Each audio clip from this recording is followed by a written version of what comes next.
Market player में आपका स्वागत है। आज हम येस बैंक की वार्षिक रिपोर्ट के बारे में बात करेंगे। चलिए इसे सुनते हैं। ये निवेश सलाह नहीं है। शेयर बाजार में निवेश जोखिमपूर्ण है। कृपया सोच समझकर और सलाह लेकर ही निवेश करें। नमस्कार। आज हम एक ऐसे दस्तावेज को समझने की कोशिश कर रहे हैं जिसे देखकर अक्सर लोग थोड़ा हिचकते हैं। कंपनी के वित्तीय नतीजों की रिपोर्ट। ये नंबर्स और चार्ट से भरी होती हैं, बिल्कुल। लेकिन अगर हम ध्यान से देखें तो इनमें कंपनी की सेहत, उसकी कहानी और कह सकते हैं भविष्य की एक झलक छिपी होती है। हाँ, सही कहा। कई जानकार तो कहते हैं कि ये सिर्फ आंकड़े नहीं है, ये तो कंपनी की अपनी जुबानी, उसकी आत्मकथा जैसी है। उसने क्या किया, क्या मुश्किलें आईं, आगे क्या इरादे हैं, ये सब कुछ न कुछ अंदाजा इनसे लग जाता है। सिर्फ नंबर गेम नहीं है ये। बिल्कुल। और इसी बात को थोड़ा और समझने के लिए आज हमारे पास एक काफी दिलचस्प उदाहरण है। येस बैंक की हालिया प्रेस रिलीज। इसमें उनके वित्तीय वर्ष 2025 और उसकी जो आखिरी तिमाही है Q4, उसके नतीजे बताए गए हैं। और येस बैंक का सफर तो खैर पिछले कुछ सालों में काफी उतार चढ़ाव वाला रहा है, तो इनके नतीजों पर सबकी नजर रहती है। हाँ, ये बात तो है। तो आज हमारी ये जो पड़ताल है, इसका मकसद है इस रिलीज से मुख्य बातें निकालना, उनका मतलब समझना और देखना कि ये आंकड़े बैंक की जो मौजूदा स्थिति है और जो बदलाव आया है उसकी कहानी कैसे बता रहे हैं। चलिए इन नतीजों की गहराई में उतरते हैं। तो सबसे पहला जो आंकड़ा है जो सबका ध्यान खींच रहा है वो है मुनाफे में जबरदस्त उछाल। पूरे वित्तीय वर्ष 2025 के लिए येस बैंक का नेट प्रॉफिट मतलब शुद्ध लाभ 2,406 करोड़ रुपए बताया गया है जी। ये पिछले साल के मुकाबले सुनिए 92.3% ज्यादा है, लगभग डबल। हाँ, काफी बड़ा जंप है। और अगर सिर्फ चौथी तिमाही देखें Q4 तो 738 करोड़ का प्रॉफिट है। ये भी पिछले साल की इसी तिमाही से 63.3% ज्यादा है। ये आंकड़े तो मतलब पहली नजर में बहुत ही शानदार लग रहे हैं। बिल्कुल। हेडलाइन नंबर तो निश्चित रूप से प्रभावशाली हैं। शुद्ध लाभ में इतना बड़ा उछाल किसी भी कंपनी के लिए और खासकर येस बैंक जैसी संस्था के लिए जिसने, हम जानते हैं, हाल के वर्षों में बड़ी चुनौतियों का सामना किया है, ये एक बहुत पॉजिटिव संकेत है। ये दिखाता है कि बैंक मुनाफा कमाने की पटरी पर वापस आ गया है। लेकिन जैसा हम हमेशा कहते हैं, सिर्फ इस अकेले आंकड़े को देखना काफी नहीं होता। हाँ। इसे बैंक की ओवरऑल परफॉर्मेंस के संदर्भ में देखना जरूरी है। और यहाँ एक और अहम मैट्रिक, वो काम आता है ROA यानी रिटर्न ऑन एसेट्स। हाँ, ROA का जिक्र है इसमें।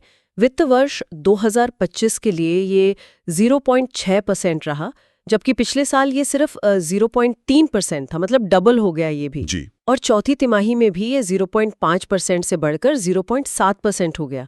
तो ये ROA क्या बताता है असल में, और इसका लगभग दुगना होना कितना महत्वपूर्ण है? क्या ये 0.6% या 0.7% का ROA अब अच्छा माना जाएगा येस बैंक के लिए? देखिए, रोआ मूल रूप से ये मापता है कि बैंक अपनी कुल संपत्ति यानी एसेट्स का इस्तेमाल करके कितना मुनाफा कमा रहा है। ये बैंक की प्रॉफिटेबिलिटी का एक काफी अहम सूचक है। तो 0.3% से 0.6 या 0.7% तक जाना, यानी लगभग डबल होना, ये निश्चित रूप से एक बड़ा सुधार है, बहुत बड़ा। ये दिखाता है कि बैंक अब अपनी संपत्तियों का पहले से बेहतर इस्तेमाल कर रहा है। लेकिन अगर हम बैंकिंग इंडस्ट्री के ओवरऑल स्टैंडर्ड्स देखें तो जो स्वस्थ और स्थापित बैंक हैं वो अक्सर 1% या उससे ज्यादा का रोआ हासिल करते हैं। अच्छा। तो येस बैंक के लिए ये सुधार बहुत जरूरी है। ये दिखाता है कि वो सही दिशा में जा रहे हैं, पर यह भी बताता है कि इंडस्ट्री लीडर्स तक पहुंचने के लिए अभी थोड़ा और सफर बाकी है। ये रिकवरी का साफ संकेत है, पर पूरी तरह स्वस्थ वाली मंजिल अभी थोड़ी दूर है, कह सकते। समझ गई। तो मुनाफा बढ़ा है और संपत्ति का इस्तेमाल भी बेहतर हुआ है, ठीक है। इसके अलावा रिपोर्ट में नॉन इंटरेस्ट इनकम मतलब गैर ब्याज आय के बारे में भी बताया गया है। वित्त वर्ष 2025 में ये 5,857 करोड़ रुपए रही। ये भी पिछले साल से 14.5% ज्यादा है।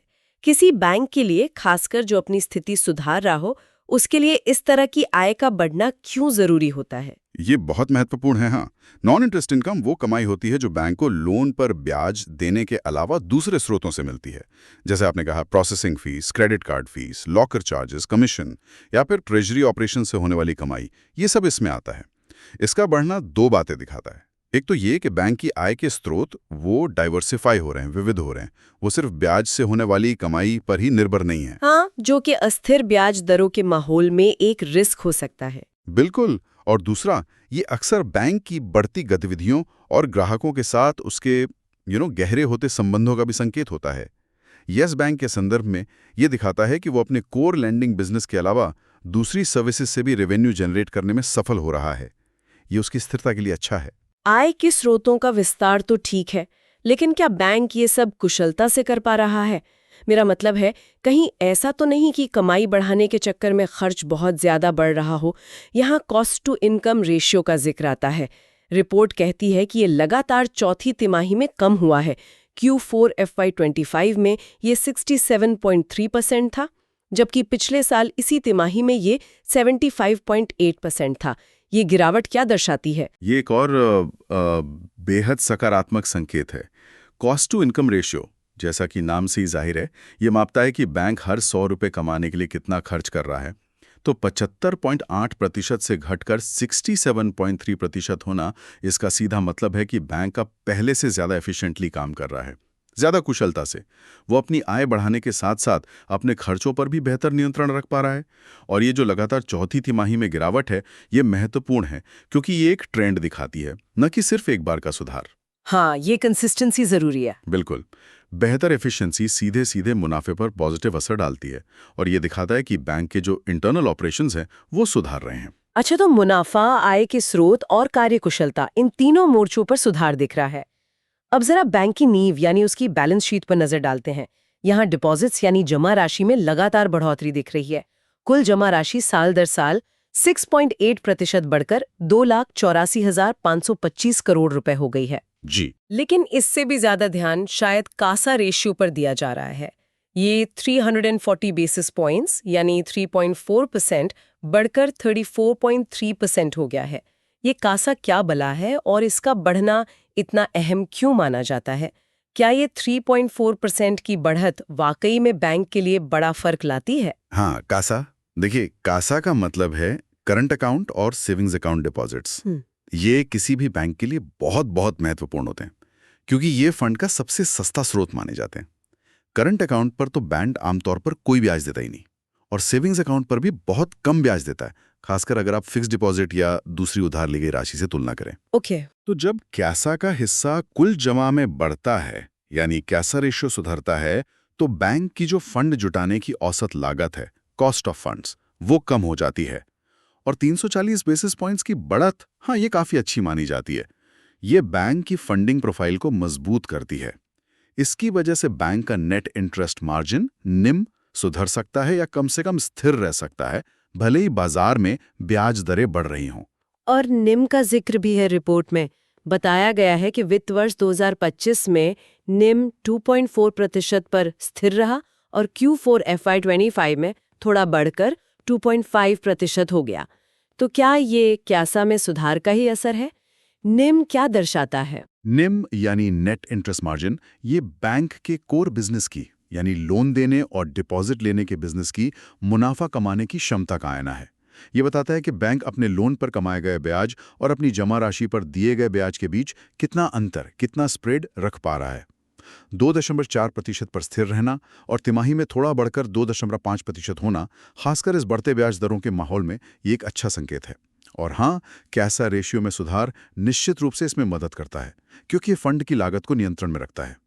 एक स्थिर या सुधरता हुआ निम दिखाता है कि बैंक अपने लेंडिंग और डिपॉजिट बिजनेस को प्रभावी ढंग से मैनेज कर रहा है। ठीक है, अब बैलेंस शीट की दूसरी तरफ देखते हैं।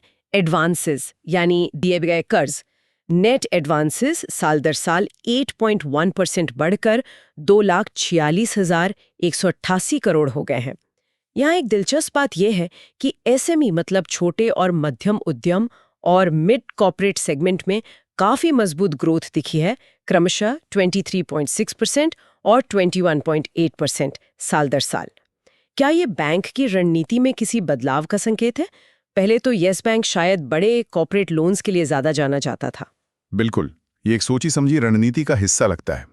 एसएमई और मिड कॉर्पोरेट सेगमेंट में इतनी तेज ग्रोथ ये साफ दर्शाती है कि बैंक अब अपने लोन पोर्टफोलियो को ज्यादा फैला रहा है, डाइवर्सिफाई कर रहा है और सिर्फ बड़े कॉर्पोरेट कर्जों पर अपनी निर्भरता कम कर रहा है। याद करें, येस बैंक की जो पिछली समस्याएं थीं, उनका एक बड़ा कारण कुछ बड़े कॉर्पोरेट लोन्स का खराब होना ही था। हाँ बिल्कुल। अब इन सेगमेंट्स पे फोकस करके बैंक अपने जोखिम को बेहतर ढंग से फैला रहा है, डिस्ट्रीब्यूट कर रहा है। ये जो छोटे लोन होते हैं, ये आमतौर पर ज्यादा फैले हुए होते हैं, ग्रैन्युलर होते हैं, जिससे किसी एक बड़े अकाउंट के खराब होने का असर कम होता है। अच्छा। साथ ही ये सेगमेंट्स अक्सर बेहतर मार्जिन भी ऑफर कर सकते हैं। तो ये ग्रोथ ना केवल लोन बुक बढ़ा रही है, बल्कि उसे शायद ज्यादा टिकाऊ, ज्यादा सस्टेनेबल भी बना रही है। ये वाकई एक अहम बदलाव लगता है। अब आते हैं उस पहलू पर जिस पर येस बैंक के मामले में सबकी सबसे ज्यादा नजर रहती है, एसेट क्वालिटी यानी कर्ज की गुणवत्ता। यहाँ आंकड़े काफी कहूँ तो राहत देने वाले लग रहे हैं। ग्रॉस एनपीए यानी सकल गैर निष्पादित संपत्ति अनुपात वो 1.6% पर स्थिर बताया गया है, लेकिन नेट एनपीए शुद्ध गैर निष्पादित संपत्ति अनुपात वो पिछले क्वार्टर के 0.5% से घटकर सिर्फ 0.3% रह गया है। जी हाँ। ये 0.3% का आंकड़ा तो बहुत ही कम लगता है। थोड़ा समझाएंगे एनपीए क्या होते हैं और ये ग्रॉस और नेट में क्या फर्क है और ये गिरावट क्या दर्शाती है? जरूर। एनपीए यानी नॉन परफॉर्मिंग एसेट्स। सीधे शब्दों में कहें तो वो लोन जिनकी किस्तें समय पर वापस नहीं आ रही हैं, आमतौर पर 90 दिनों से ज्यादा। ये किसी भी बैंक के लिए एक बड़ी चिंता का विषय होता है, जाहिर है। अब ग्रॉस एनपीए, जीएनपीए बैंक के कुल खराब लोन्स का प्रतिशत होता है, उसकी पूरी लोन बुक के मुकाबले। ओके। और नेट एनपीए, एनएनपीए वो खराब लोन होते हैं जिनमें से बैंक ने संभावित नुकसान के लिए जो प्रोविजनिंग की है, मतलब जो पैसा अलग रखा है, उसे घटा दिया जाता है। तो एनएनपीए असल में बैंक की बैलेंस शीट पर पड़ने वाले वास्तविक जोखिम को बेहतर ढंग से दिखाता है। अच्छा। तो जीएनपीए का 1.6% पर स्थिर रहना ठीक है, मतलब नए बड़े झटके नहीं लगे। लेकिन एनएनपीए का 0.5% से घटकर 0.3% पर आना, ये एक बहुत ही महत्वपूर्ण उपलब्धि है, बहुत ज्यादा। ये दिखाता है कि बैंक ने अपने मौजूदा खराब लोन्स के लिए पर्याप्त प्रावधान कर लिया है, जिससे अब नेट स्तर पर जोखिम बहुत कम रह गया है। ये निवेशकों और रेगुलेटर्स दोनों को बहुत आत्मविश्वास देता है। इससे जुड़ा एक और आंकड़ा है प्रोविजन कवरेज रेशियो पीसीआर, जो बढ़कर 79.7% हो गया है। इसका क्या मतलब है? क्या ये एनपीए के कम होने से जुड़ा है? हाँ बिल्कुल, ये दोनों बहुत गहराई से जुड़े हुए हैं। पीसीआर ये बताता है कि बैंक ने अपने पहचाने गए ग्रॉस एनपीएस के मुकाबले कितने प्रतिशत तक का प्रावधान प्रोविजनिंग कर लिया है। इसे ऐसे समझें कि अगर बैंक को लगता है कि 100 रुपए का लोन शायद वापस ना आए, जो जीएनपीए है, तो उसने उस संभावित नुकसान से निपटने के लिए पहले से कितने रुपए अलग रख दिए हैं। ठीक है। 79.7% का पीसीआर मतलब लगभग 80%, ये काफी मजबूत माना जाता है। इसका मतलब है कि बैंक अपने ज्ञात जोखिमों के लिए अच्छी तरह से तैयार हैं। और इसी उच्च पीसीआर की वजह से नेट एनपीए इतने कम स्तर पर आ पाया है। यानी बैंक अपनी बैलेंस शीट को साफ करने में काफी आक्रामक रहा है। रिपोर्ट में एक और थोड़ी टेक्निकल चीज का जिक्र है। सिक्योरिटी रिसीट्स एसआर की नेट कैरिंग वैल्यू 0 हो गई है। पिछले साल इसी तिमाही में ये 1284 करोड़ थीं। ये एसआर क्या होती हैं और इनका 0 होना क्या मायने रखता है? सिक्योरिटी रिसीट्स हार ये आमतौर पर तब सूरत में आती है जब कोई बैंक अपने खराब लोन्स मतलब एनपीएस को किसी एसेट रिकंस्ट्रक्शन कंपनी एआरसी को बेचता है। बदले में एआरसी बैंक को कुछ नकद और कुछ एसआरएस का मिश्रण दे सकती हैं। ये एसआरएस उस खराब लोन से भविष्य में जो भी रिकवरी होगी उसमें हिस्सेदारी को दर्शाती हैं। अच्छा। पहले येस बैंक की बैलेंस शीट पर काफी एसआरएस थी, जो उनके पुराने फंसे कर्जों का एक तरह से अवशेष थी। इनका नेट कैरिंग वैल्यू 0 होने का मतलब है कि या तो बैंक ने इन एसआरएस को पूरी तरह राइट ऑफ कर दिया है, या उनसे जो अपेक्षित रिकवरी थी वो हो चुकी है, या उसके लिए पूरा प्रावधान कर लिया गया है। व्यवहारिक रूप से देखें तो ये बैलेंस शीट की और सफाई का संकेत है, मतलब पुराने बोझ से छुटकारा पाया जा रहा है। तो कुल मिलाकर अगर देखें तो एसेट क्वालिटी के सभी प्रमुख संकेतक, स्थिर जीएनपीए, बहुत कम एनएनपीए, मजबूत पीसीआर और 0 एसआर वैल्यू, ये सब मिलकर ये दिखाते हैं कि बैंक ने अपनी सबसे बड़ी चुनौती से निपटने में वाकई उल्लेखनीय प्रगति की है। हाँ, ये तो साफ दिख रहा है। और ये निवेशकों के भरोसे को बहाल करने के लिए सबसे जरूरी कदमों में से एक है। इसके साथ ही रिपोर्ट में ये भी बताया गया है कि वित्त वर्ष 2025 में कुल 5,923 करोड़ रुपए की रिकवरी और अपग्रेडेशन हुई है। इसका मतलब है कि बैंक न केवल नए लोन खराब होने से काफी हद तक रोक रहा है, बल्कि पुराने डूबे कर्जों से पैसा वापस लाने में या उन्हें फिर से चालू करने में भी सफल हो रहा है। और एक और पॉजिटिव पॉइंट इसमें यह है कि रीस्ट्रक्चर्ड एडवांसेस, पुनर्गठित ऋण, अब तक के सबसे निचले स्तर 424 करोड़ पर आ गए हैं।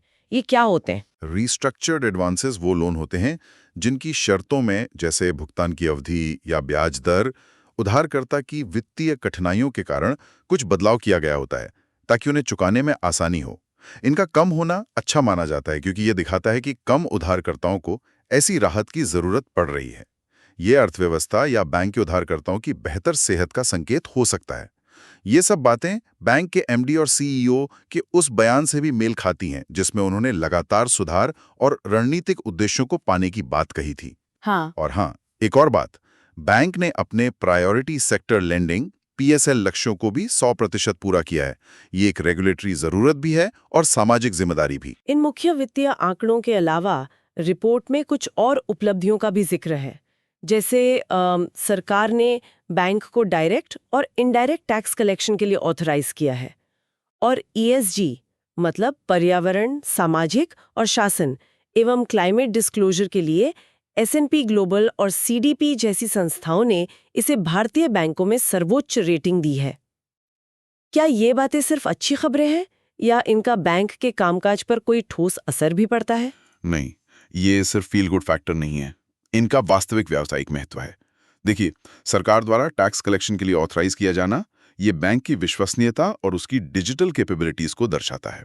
ये उसे सरकारी व्यवसाय का एक हिस्सा बनने का अवसर देता है और बड़ी संख्या में ग्राहकों को आकर्षित करने में मदद कर सकता है, क्योंकि लोग अक्सर उसी बैंक में खाता रखना पसंद करते हैं जहां वे आसानी से अपने टैक्स जमा कर सकें।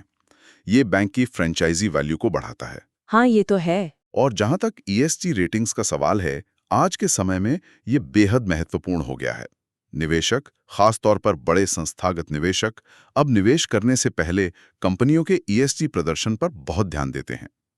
अच्छी रेटिंग्स बैंक को एक जिम्मेदार बैंक के रूप में स्थापित करती हैं, जैसा कि उनके सीईओ ने भी कहा। ये न केवल निवेश आकर्षित करने में मदद करता है, बल्कि ग्राहकों और कर्मचारियों के बीच भी बैंक की प्रतिष्ठा बढ़ाता है।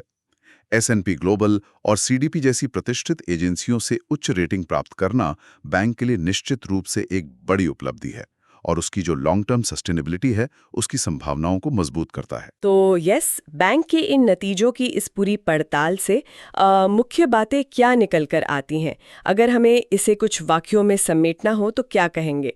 हमने देखा कि मुनाफा ज़बरदस्त तरीके से बढ़ा है, आरओई भी सुधरा है, बैंक अब ज़्यादा कुशलता से काम कर रहा है, जैसा कि घटते कॉस्ट टू इनकम रेशियो से पता चलता है।